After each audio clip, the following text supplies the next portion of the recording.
Shirosan here, and I am back today for a JET program related video. So today I thought I would go over the application with you all because I have been getting some comments about it, and I pretty much want to share my experience with you guys. So basically all my JET program videos will be more of a like do as I say, not as I did kind of videos. You'll understand more why when I explain it all a little bit better. Today though, I thought I would start with the application. Now, I just want to point this out right now at the beginning that obviously every single country's JET program, affiliation, government, whatever you want to call it, embassy, will require different things. Overall, it's a pretty standard requirement as to what they want, but there will be little bits and pieces that are gonna vary country to country. So if you are seriously thinking about going on the JET program, you will need to go onto your embassy's website or go into your embassy and get the information, because there will be little differences, and those little differences, if you don't do it how your embassy wants it, can pretty much be whether you're accepted or whether they bin your application. I also just want to point out before I begin, so I have everything. If I look down, it's because I have little notes in my lap at the moment of things I don't want to miss out, but I we'll have down in the description box where you can skip to basically for certain things. I'm going to start off telling you why I decided to go join the JET program. I'm going to pop it at the beginning of this video just because I don't think it warrants a whole video on its own. But basically last year, back at the very end of October, so it was after my birthday, so in the last week or so of October, I had mentioned to a friend about who's currently on the JET program about how this year I was going to apply for the JET program to go overseas, and he made a comment something along the lines of, oh, why don't you enter last year's one for going this year? And I replied with, I thought applications had already closed. To which he then said, no, I'm pretty certain they're open until the beginning of November. So I straight away jumped onto the computer to look this up. For some reason, I had just assumed that the applications had already shut, and to my, my happiness, I don't know how to say it, but like I hopped onto the website, and sure enough, the applications didn't close until just after the first week of November. So I, in that split second, decided, what the hell, let's just apply this year. So my application was extremely rushed. I had just under 2 weeks essentially to prepare all the information I needed and send it off to the embassy. I believe I did have about 3 weeks, but I wanted to make sure it arrived in time. So I basically said that if I didn't have it due a week before the application deadline closed, I wasn't going to apply just in case it didn't make it there in time. So for all of you that have looked into the JET program before or have applied and that, you know how much paperwork you need to submit. So my deciding to do this was so stressful. At the time, I was doing my teaching placement and also working. So I was basically doing my application when I had the chance at 1 AM type thing in the morning once I'd gotten everything else done. And so it was really stressful. The application itself is pretty straightforward, as in it's a really long document. I have it here. This basically is what I had to send off. All this paperwork times 3? I think it was 3 or 4. No, I think it was 3, and then the 4th copy was my copy. So I had to get all of this done in 2 weeks. It was really stressful. So pretty much, now I think it varies from country to country, because I have seen JETs who say they had to fill out stuff online. I didn't have to do that, so I don't know if that just depends on your country.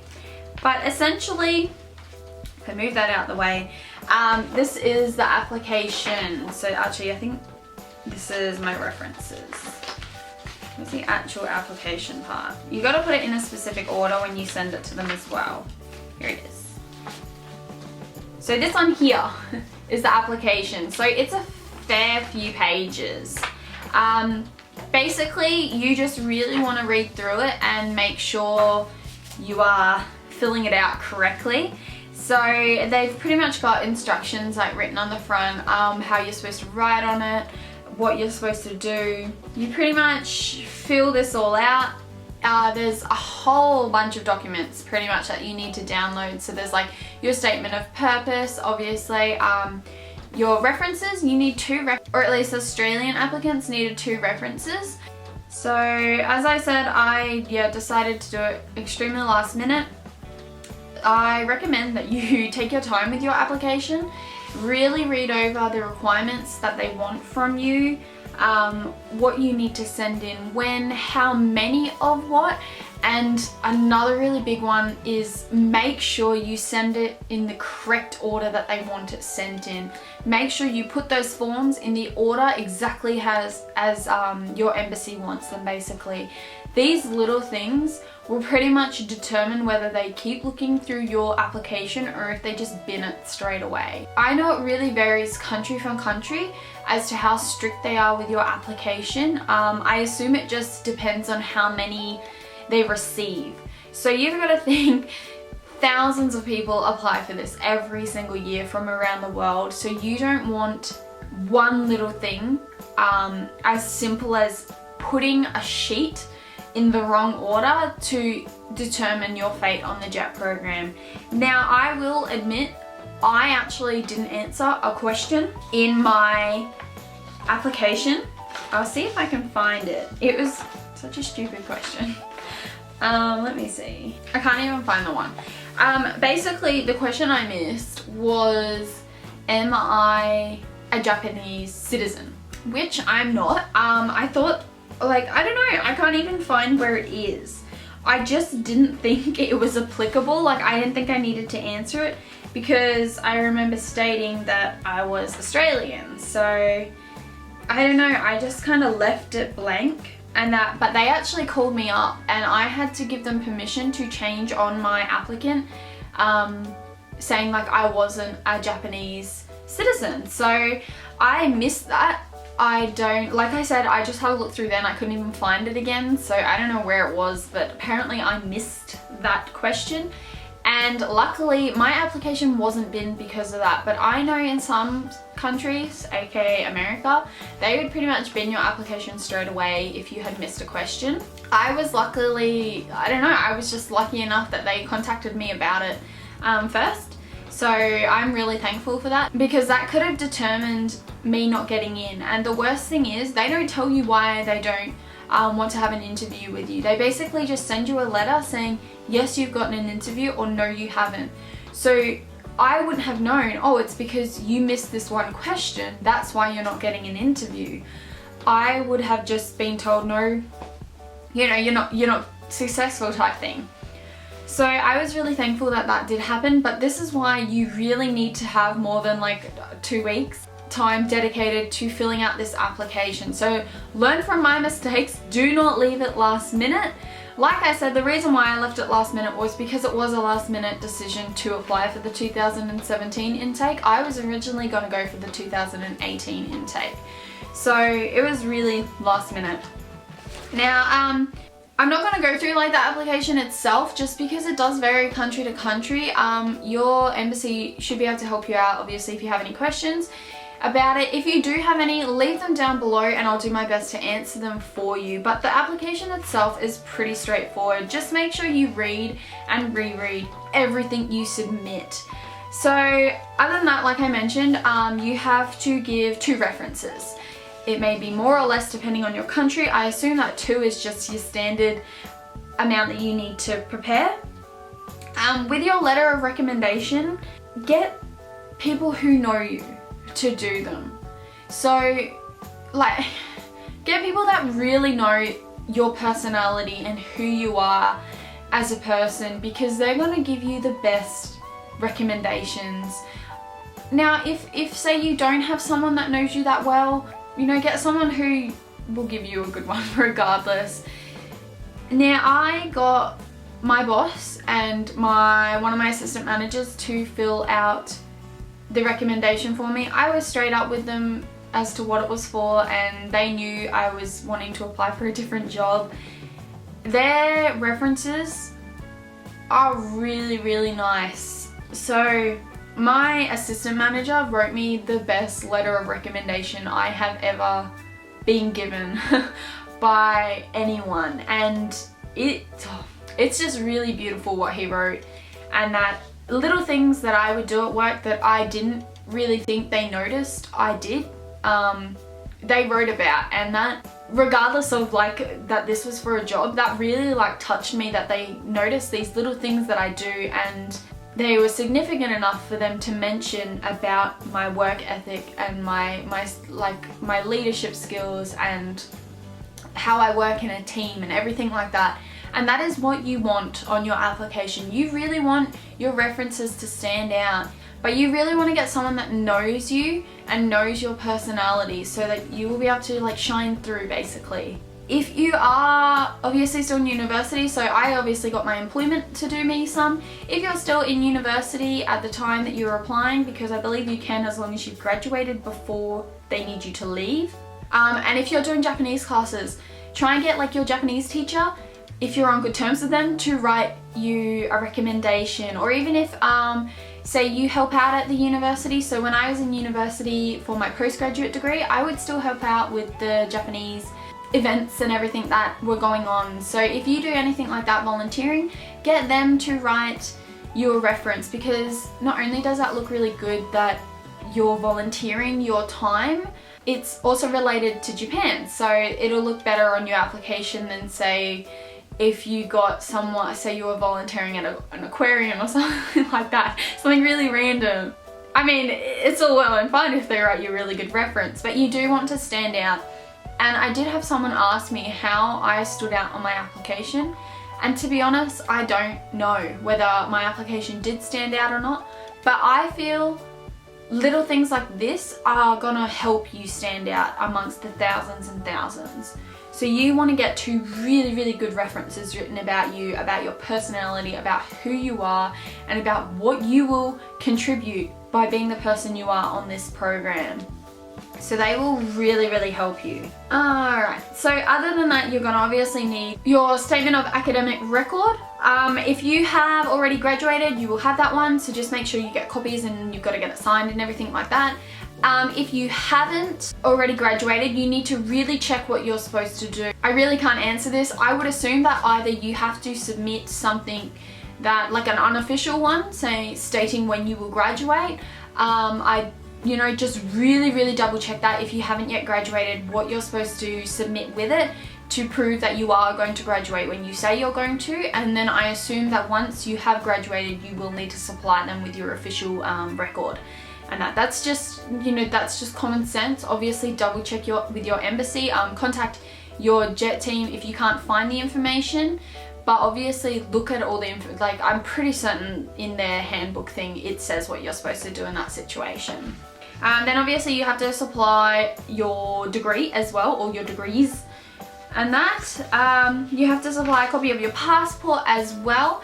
Now I'm not too sure again if say you haven't got a passport yet but you're planning on obtaining one. I think the passport, I can't even remember, I'm pretty certain I had to hand that in as ID, like as to who I am. So obviously, you might be able to hand in your birth certificate or something instead. Yeah, because I didn't hand in my birth certificate. I think I just did my passport because I don't know where my birth certificate is, so it was easier at the time. Then obviously you have to fill in an authorization and release form, and that's so that you're giving them permission to use your documents how they see fit, basically, is essentially what that is. And then you need to give a statement of physician. Now this one, and I'll talk about this a little bit more when I go into my interview, but on mine, obviously, I went to my doctor that I have been seeing for the past, I don't know, like 10 years, no, longer than 10 years, like since I was 10 pretty much. And obviously he knows all about my medical history and how I have suffered with depression in the past and how I've been in therapy and everything like that for it. He obviously had to mention this in it, and although he did write like that now I'm you know, more or less fine and I don't see a therapist anymore and all that, he obviously had to say that in it because that is my medical history. And in my interview, they actually did bring this up and I was really shocked. I was like, how do they know this? But obviously they've read through all my documents. So yeah, I was a little bit shocked. I will talk about that more when I do an interview video, but just know, like, they all do read every single thing that you send in, so be prepared for that. Other than that, that's pretty much everything that you need to hand in with that. Your embassy, as I said, may request other things. And then obviously the biggest part of your whole application is your statement of purpose, and I am going to make a separate video about that, but I just briefly wanted to talk about it here. So as I said, these videos are more going to be like do as I say or do as I am advising rather than what I did. So I know people that spent like 2 months working on their statement of purpose, and I'm not gonna lie, I spent 1 evening working on it. Actually it was about 2 evenings because I didn't have time. I didn't have time to sit on it and edit it and, you know, redo it all and take bits out and add more things. I pretty much sat down, I wrote it out, I left it for that night, I came back to it the next day, I reread it, I changed what didn't flow easily, I read it to my mother and asked her on her opinions, and also just reading it aloud helped me notice when it wasn't grammatically correct or when it wasn't flowing properly, so that helped me edit it as well. But that was all I did. And I really want to let you know how important your statement of purpose is. Do not do what I did. Spend time on it. Really, if you take anything from this video, it's spend that time on it. It doesn't have to be 2 months, but at least, you know, spend like a week on it, of just doing that, like writing it, leaving it, coming back to it, rereading it, seeing what needs to change. You know, leave it a couple days and then come back to it again when your brain is like fresh. I didn't do that. Now, there are a couple of reasons why I didn't do that. I am going to talk about this more in the other one, but I just want to point in briefly out here. The reason why I didn't do that was because I didn't feel like I needed to. A lot of people that apply for JET have never been to Japan, so they may get a little bit stumped on a couple of the criteria that is recommended pretty much to put into your statement of purpose. However, I've lived there twice before, I've visited there numerous times. I didn't have that, oh, I don't know what to put here. I wrote exactly what I feel about the country and about why I'm so interested in Japan, and I felt that was all I needed. A lot of people get stuck and feel like they need to, because it's called a statement of purpose essay, that they need to write it extremely formal. Yes, you do need to write it formally, but you know, don't make it so rigid. Show your personality through your writing. Like, it's really hard to try and express how important this is, but pretty much, essentially, if all the rest of your application is how it should be, they are going to offer you an interview based on what you write in that essay. From that essay is what determines your interview, as in what questions they ask you there. They're going to see whether your personality and experiences and everything you've written in that essay match up with who you present at that interview. So it is really important that you don't write what you think they're going to want to hear. Basically, you need to write exactly how you feel, and that is my biggest tip to you. That is what's going to set your application apart. Another just quick little like pointer for your statement of purpose is obviously don't repeat yourself. So don't be, you know, just don't repeat yourself. Don't spend a lot of time on something that isn't important either. Make sure, you know, that you quickly talk about something and then you move on, and then you don't bring it back up again later. Like, you know, have that little section for that bit that you want to talk about and don't ever mention it again. Like, it's not necessary, and you're just going to waste your space for it. So you're only allowed 2 pages. And again, depending on your embassy, check what the requirements are. I know for America, like, you had to have like 1 centimeter borders all around. The Australian one didn't say that, so mine were smaller than 1 centimeter to fit everything in. Little things like that, check. Obviously they want you to have, I believe it's 1.5 space, and then, you know, certain, you know, times room in 12 point font or something like that. So make sure that you're obviously checking that. Every embassy, I said, will vary, so ours didn't have anything written about the margins, at least when I applied it didn't, it might this year. So therefore I changed my margins to how I saw fit to fit everything in. So, okay, we've talked about the statement of purpose. That, again, I'm going to make another whole video on because I feel like there's so much more that I want to share with you guys to help you make the perfect video of purpose. The perfect purpose of statement. Another really big thing that obviously, if you guys are looking into the JET program already and you've stumbled across this video, you're on the right track basically. So I didn't do that. I didn't look up these kind of videos at all. I'm sure if I was applying this year I would have, because I would have had more time, whereas I didn't. I pretty much just sat down and got through the essay. I didn't look up what other people had to say, especially about like the statement of purpose. I only looked at one article, and I believe it was by Tofugu, and that was just because I wanted to know what kind of structure I should put it in, and that really helped. So that was about the only thing that I did look up though. If you really do want to come to Japan on the JET program, I really want you to ask yourself, but why?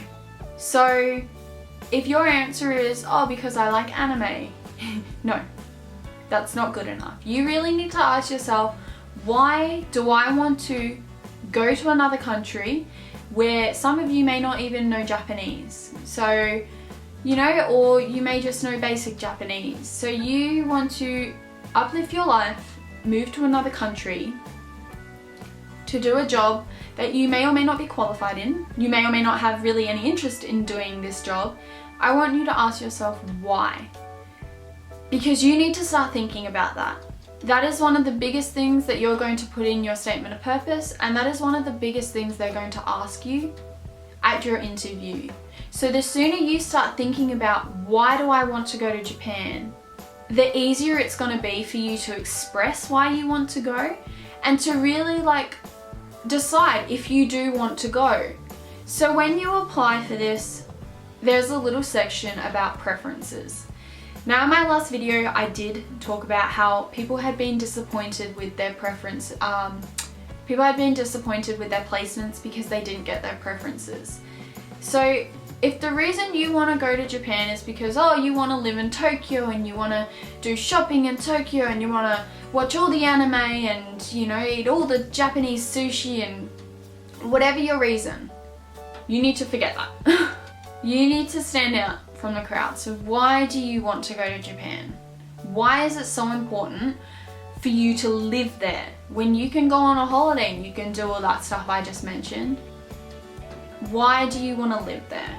And I don't know how to stress this enough, but that is the most important question to ask yourself. And ask yourself this every single day. Ask yourself this every time you go to do something for the JET program, whether it's fill out an application or research it. Ask yourself, why do I want to go to Japan, and why specifically on the JET program? So for your preferences, you can put down 3. I believe it's 3. Now they give you a list and it has all the like codes for the areas that you can apply to live in. Now before making this, I did some research. Yeah, before making this video I did research, not before I applied to the JET program. I don't know, I'm just weird like that. And a common thing that I noticed in videos or in blog posts and that was people either saying, don't put main cities like Tokyo or Kyoto, or do put main cities like Tokyo and Kyoto. Now I just want to say, whatever your preference, just put it. Like, just put where you want to go. And if you want to go to Tokyo, then just put Tokyo. But just know that there's a 99.9% chance that you're not going to get placed there. But if you want to put that as your placement, like preference, then by all means, put that as your placement preference. I don't see why these people are saying don't put them just because you're not going to get placed there, like put somewhere else. either way, you might not even get placed at that somewhere else. So I think just put where you want. I do, however, recommend that you look up maybe not each place that they have, but each main area that they have. Look it up and see, you know, what's on offer in those areas, because you might change your mind. You might be like, no, I'm gonna go to Kyoto because they have all these temples and that I want to visit, but then you look up somewhere else and you decide, oh, you know what, I wouldn't mind visiting those ones, I'm gonna put that instead. You know, you just do whatever makes you happy. I looked up the main areas of where I wanted to live, and I found a town. Let me have a look. I can't even remember what it was called. It was my third preference that I placed, and Nagano. I put Nagano Prefecture, and they have a little box that you put the reason, and literally the only reason why I put Nagano Prefecture was because I want to visit Kiso Valley. I only found out about Kiso Valley by researching these. It's a beautiful looking valley. Like, I still want to go there and visit it. And it just reminded me so much of Kyoto and was so beautiful that I want to go there. And that was the only reason why I put that whole prefecture as one of my preferences. The other two were pretty much the same. It was very weird. Like, one I put that was near Mount Fuji just because I want to go climb Mount Fuji. Now, the reason why is because, honestly, and I said this in my last video, I don't care where I was going to be placed. As long as I was getting offered a placement, it did not bother me where I was placed. Because of this, obviously I didn't put like Tokyo, or I actually didn't want to put be placed like anywhere in Kyoto and that, just because I've lived there before. It's the same with Tokyo. I've lived there before. I wanted a new experience. So I looked up and I put places like that just for one random thing that I wanted to do in that place. As I said in my last video, although I did have one or two, no, I don't think two. I think I definitely had one of my preferences in Kanto region, but it was on the south side and I got placed on the north side. So although I did have one that was in the same region, I definitely wasn't placed anywhere near my preferences. All my preferences were pretty much in the south, and I got placed in the north of Japan. Am I upset about that? Hell no. Like I said, I don't care where I was going to be placed, as long as I was placed in Japan. Now, if you fill out your application with those same kind of ideologies, but you're like, you know what, I really would like to go to Tokyo, so I'm still going to put that as my preference, just don't be disappointed if you don't get it. This pretty much is where I was going with this like 7-minute rant, basically, is that put whatever preference you want, but don't be disappointed if you don't get that. Another little suggestion is that usually they will have like a town and then like an area. If you don't care so much specifically about like the town you want to be placed in, just put the prefecture. So I put Nagano Prefecture. The actual Kiso Valley is like specific to this one random town in there. I didn't put that town though because I just put the prefecture. I don't know, in my mind it was just easier that way for me. But then it will depend on you individually what you want from this program, and you know, if by all means, if by not getting your preference of say Tokyo or Kyoto or Sapporo determines whether or not you're going to accept your position on this program, again, you really need to ask yourself, why do I want to go to Japan? Basically, with your preferences, do whatever the hell you want with them, but just don't be disappointed if you don't get where you want to get put, is where I was going with this whole bit. Another thing that you should keep in mind when doing your application is that JET are looking for people that can adapt to any kind of circumstance really easy. So if you have traveled abroad before, I believe on the application they asked you if you've been to Japan, but even if you haven't say been to Japan but you've been to other countries, definitely like try and sneak that into your application, whether it's in your statement of purpose or just somewhere on your application. Like if you studied abroad, there's an area where you can put like your studies in, put it in there, because that automatically will set you apart from everyone else in that they don't want to get people that are going to be in Japan for a month, become extremely overwhelmed with everything, with the language, with obviously the different environments and everything like that, and then want to go home. So if you can show that you have preferably lived overseas or at least visited overseas somewhere in your application, and how that helped mold your, like, who you are and how it opened up like your view of the world, that is going to set you apart, because they will be able to see, oh, they've experienced a different culture before, they should be okay to adapt. They, you know, they're going to be able to adapt better than little Timmy here, who's never left the country and only knows about what's in anime. I keep bringing up anime, I just really want to point this across. Do not mention anime at all. You know, just don't. Please. But yeah, so essentially they're looking for people who aren't going to get homesick and want to leave after like 2 weeks of being in a foreign country. So if you can somehow like prove that on your first initial application, then you're going to get brownie points towards you. Alright, so I think I pretty much covered everything that I wanted to cover in this. So like, your recommendations, make sure you get people who really know who you are and your personality and just your ethics, whether it be work or like life in general. Your preferences, pick whatever the hell you want, but just don't be disappointed if you don't get those places. So, you know, make sure you attempt to stand out, whether it be mentioning different things that you have volunteered in, or, you know, I can't even offer this because I don't know what would make you stand out, but I feel like these would. If you can prove that you've lived overseas or visited overseas and, you know, you adapted to a weird kind of situation, then you're gonna get brownie points. In your statement of purpose, make sure that you spend lots of time on that. So much time, please. That is like your most important part. Even if you just like rush through the rest of it, spend so much time on your statement of purpose, making it perfect, making yourself stand out, not repeating yourself, and making sure there are no like spelling errors or like grammatical errors, because you're going over there to teach English.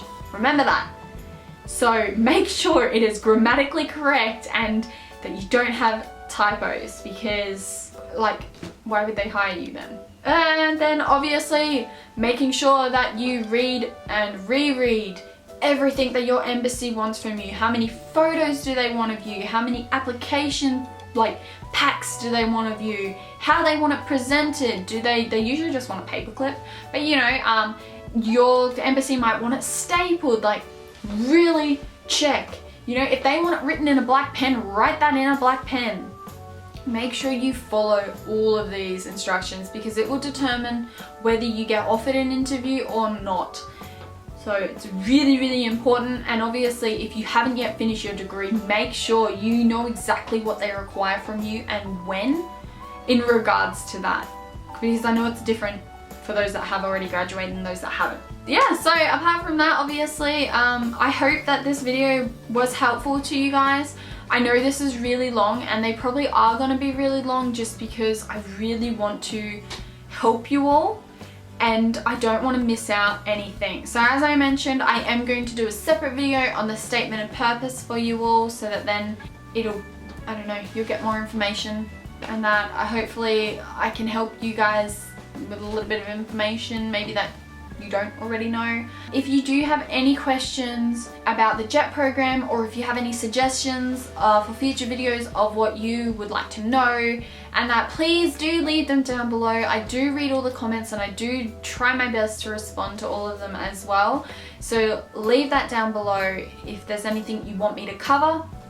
And I hope you're all having a wonderful day or night wherever you are in the world. And for those of you that are thinking about applying to JET, you're already like on the right path. Looking up a few months before, you know, the applications open about what is expected of you, you're not going to have this immense like pressure placed on you when it does open. You'll already be like on top of your game. Like, you'll know what is pretty much expected from you. So, you know, good luck to all of you that are planning on applying this year, and I will see you all in my next video. Bye guys!